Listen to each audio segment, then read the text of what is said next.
Hello and welcome, everybody. Welcome to all my new subscribers. Thank you for your kind comments. Okay, so today I've got blinds people coming to put blinds up in my home, my new house, but I want to go down a rabbit hole. And this is going to take a couple days, but this is going to be a quick and short one. You remember yesterday we did this reading on King Charles and Camilla. Do they feel any guilt over what they did to Diana? And we wanted to find out the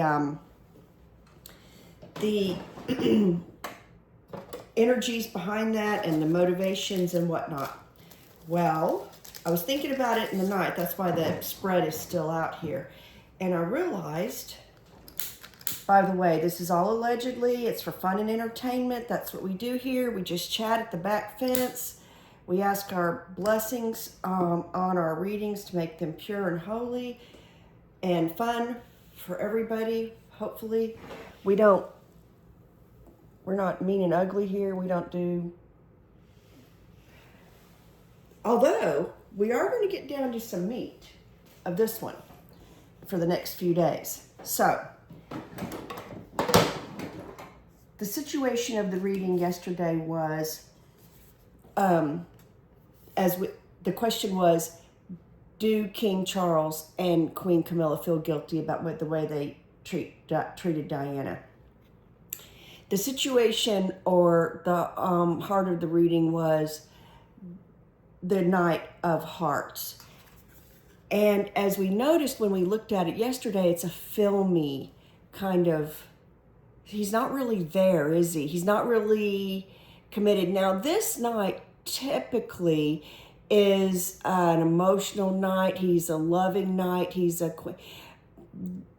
Charles sold himself to Diana as a, in reverse, he sold himself as this, a loving knight.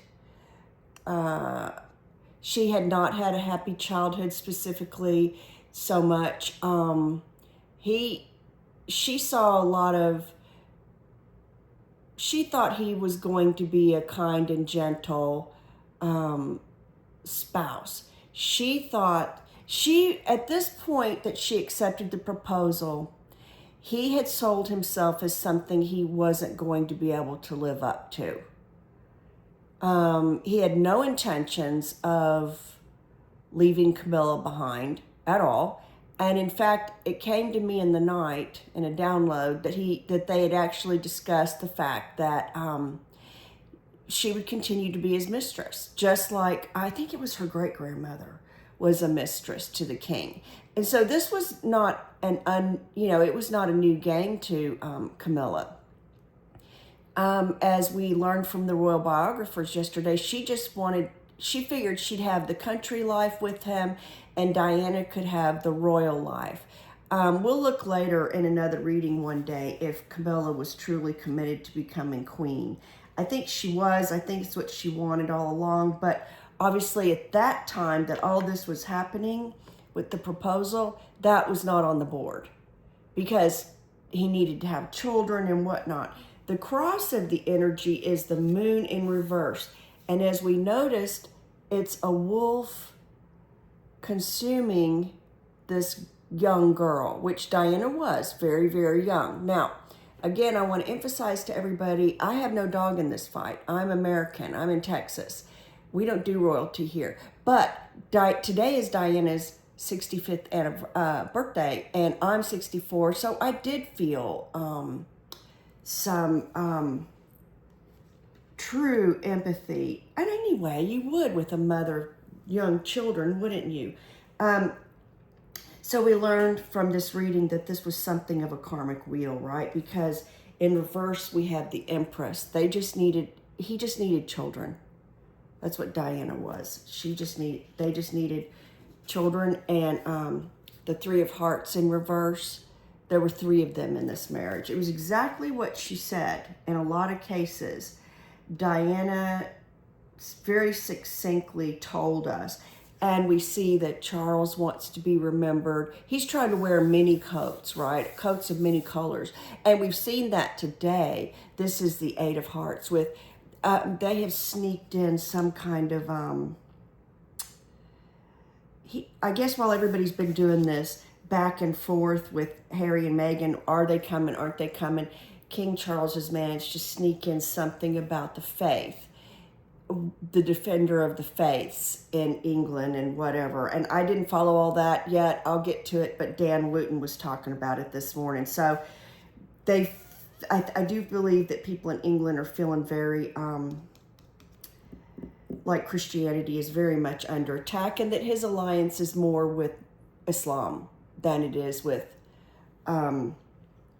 Christianity. So that's the recap yesterday. Obviously, just a reminder, Queen Camilla, this card was in reverse, the Four of Scepters. Queen Camilla does not want to be remembered just as the Rottweiler and the one who was, you know, grabbing for everything she could. The energy for, and this, I began to realize this was kind of a karmic reading, because the Five of Coins in reverse with the snake on it is the block, is the energy behind what's their guilt and their Queen Camilla and King Charles's guilt. And it's never going to be fixed. They know what they did. We know they know what they did because of this. I mean, you cannot read that any other way. So I began to think, well, what I want to do is I want to look at history. And I want to ask the guides what they think about King Charles's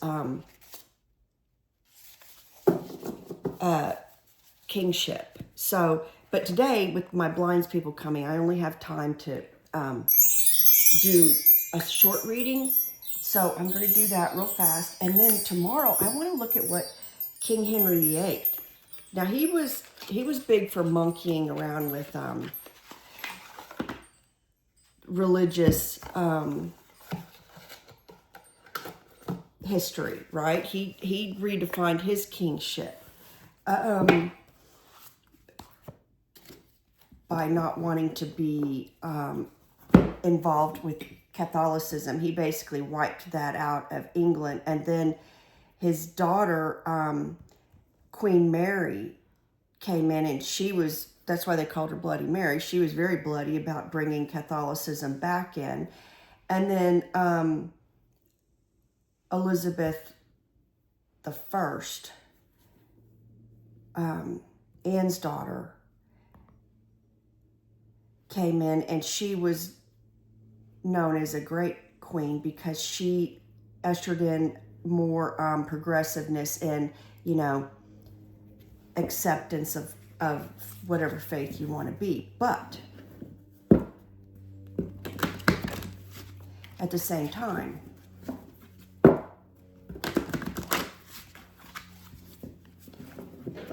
we know that there were crusades long back before this, kings riding off and whatnot to fight against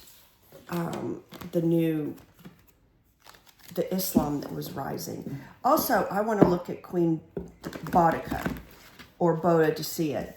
Depends on how you want to pronounce it, because I know she was a pagan queen, but she was also defending England. She was a great defender of England and her people. I want to look at that energy, but today we're going to look at, I'm going to ask our guides and our spirit guides, my guides and King Charles's guides. Is King Charles considered a great king? Now remember, our mission in life is to live by our mission. The mission we were sent to earth to do. So that's the goal. You don't have to live your mission. You don't have to, but you'll have to do it all over again. And life has a funny way of making you repeat lessons until you do what you're supposed to do or what you agreed to do, contracted to do. And there's been a lot of contract cards that have come up in the past few days for the monarchy, as far as Meghan and Harry and King Charles. So what I want to know is King Charles, by being this wishy-washy king that, you know, couldn't be happy with his queen, like King Henry VIII, and couldn't be satisfied with much of anything, had to go tinkering with the faiths, and it seems like nobody's happy. I mean, you can't be happy when you have a perfectly peaceful faith and a perfectly peaceful indigenous society, and you bring in people whose one goal is to kill them, and you make those people, those indigenous, pay for it. That's just not a recipe for success. And King Charles has spoken up any number of times in favor of Islam and his support of Islam. So, and now with this latest news that has come out today, and I've got to go deep into it and find out what exactly is he trying to accomplish. But is he living his spirit mission? Is he living his soul mission? Is this what he came to earth to do? Or has he just gone, you know, is his version of doing the king thing just doing whatever he wants? And sometimes I wonder if the Islamic faith is just so opposite to his mother's faith that he just feels like, oh, well, you know, I'm going to be the renegade. I just don't know.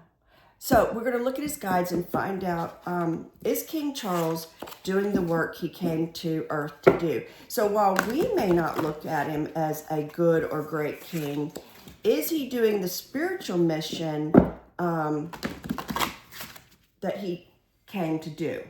And then tomorrow we're going to look at what King Henry VIII thinks of him. I think I even want to go back and ponder with King Arthur and find out. I just don't think any other king in history, I could be wrong, that would put up with their people being overrun and made subservient to another population. I mean, we have that in America. We have parties, you know, people that want to come in and, you know, put one group ahead of another group, but we don't have kings, right? I'm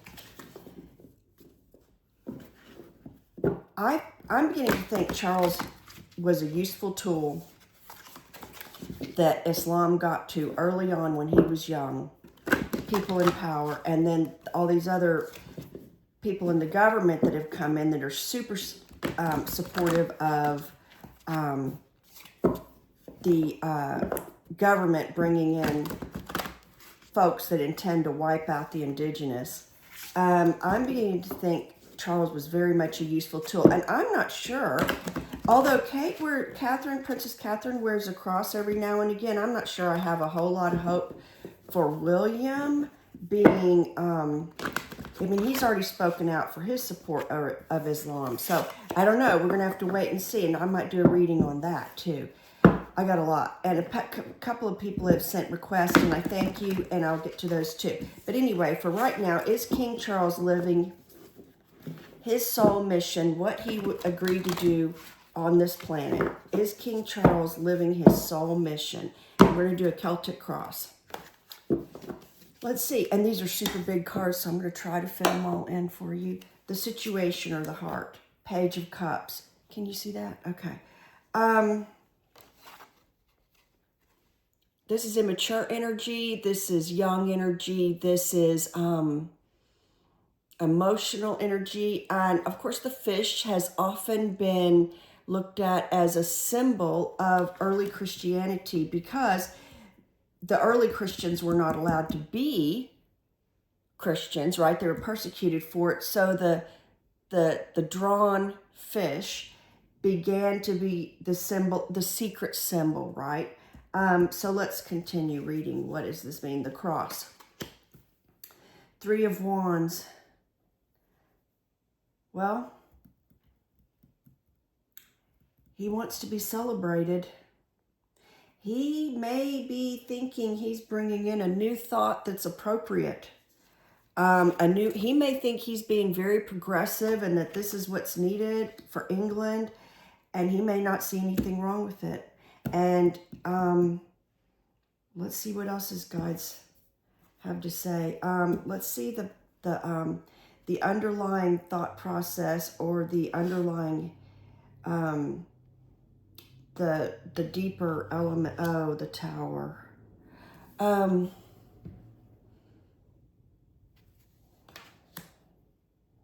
and people are jumping out of the tower, look. Because it's burning, and they're... Uh-oh. This is starting to be a little darker than I thought it would be. Okay. Let's see what the subconscious, or the... So, this is the Six of Wands. He thinks this is going to make him a great king, bringing in Islam and watering down Christianity. He doesn't agree with his mom, and he doesn't agree with... he thinks we are all a little uninformed and a little uneducated. He thinks this will be good for England, and that he will be seen as a great king. What's in the far past? The High Priestess. Well, of course, right? Secrets and esotericism, and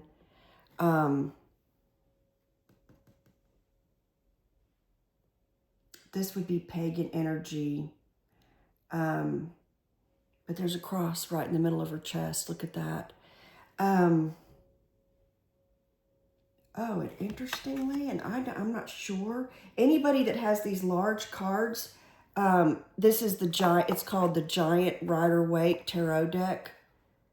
Anybody that has these large cards, right here it says T-O-R-A. I'm wondering if that's a Torah scroll.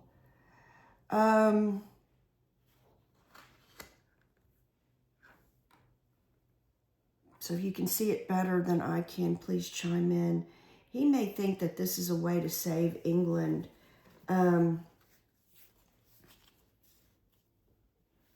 Is he anti-Semitic? Does he lean so far into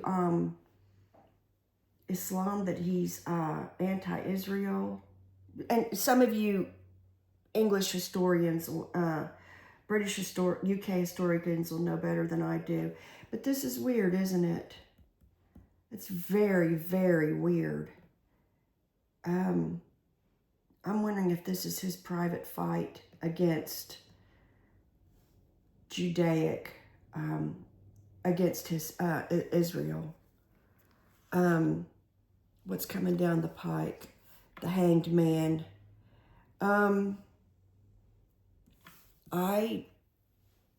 This isn't going to win him any prizes, and I do not think he is doing this is not his sole mission.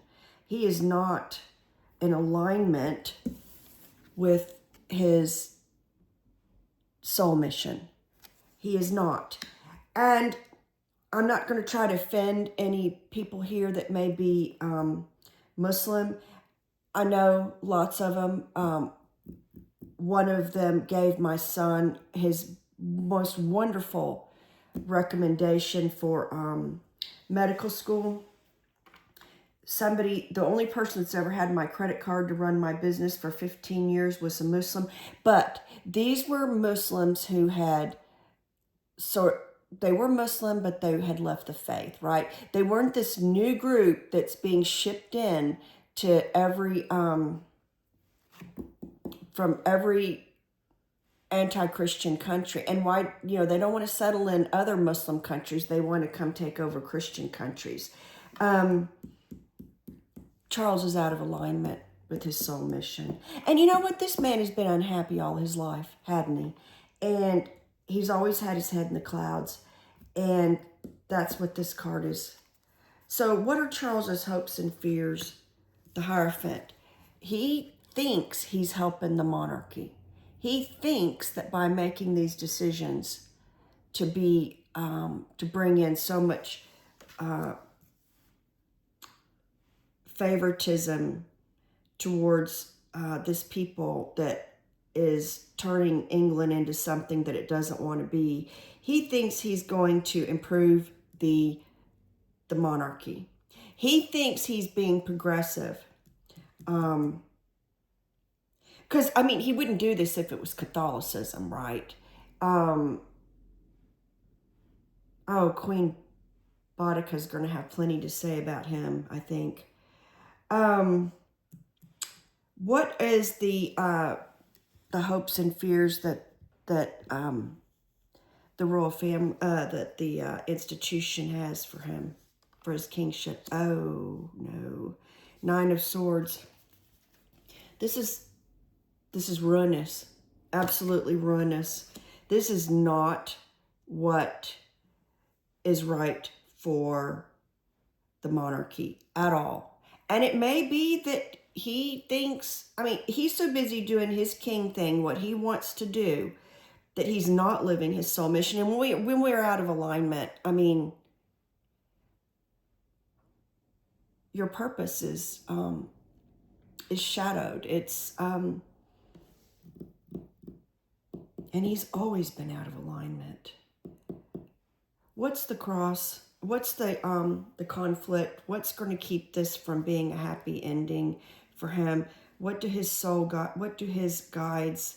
I mean, they got to be ripping their hair out over him. What's going on? Wheel of Fortune. Look at all the books that have come in, and the see that they're holding the books. I mean,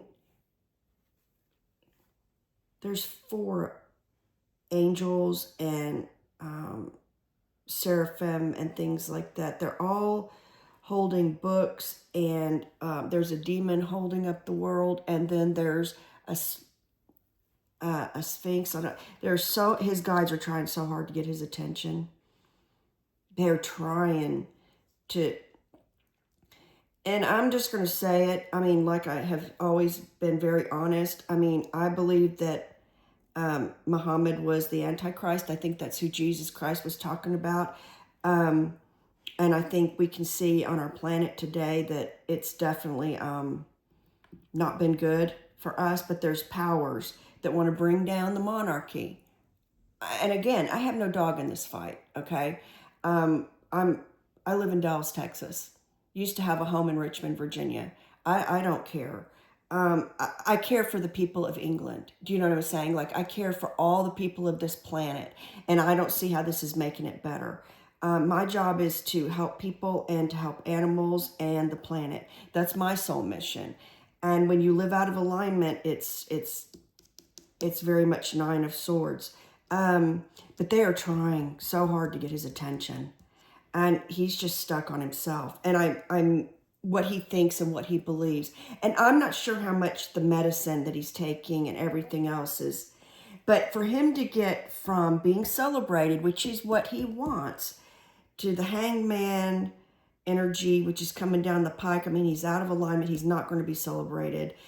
And then to the 9 of Swords, I mean, you can see, and that the Tower, oh my dear heaven. He's just well out of what the people want and what he was sent here to do. He had the chance to be a great king.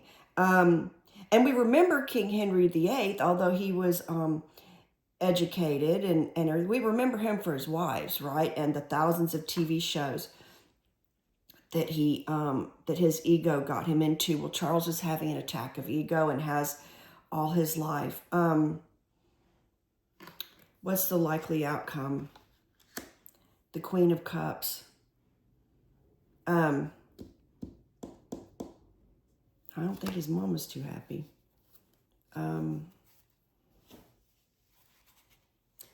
Let's look at the underlying energy. 10 of Swords. It's a burden. He feels like this whole thing has been a burden, and his guides see that. They see he's struggling. The Knight of Pentacles. They're trying to send him help.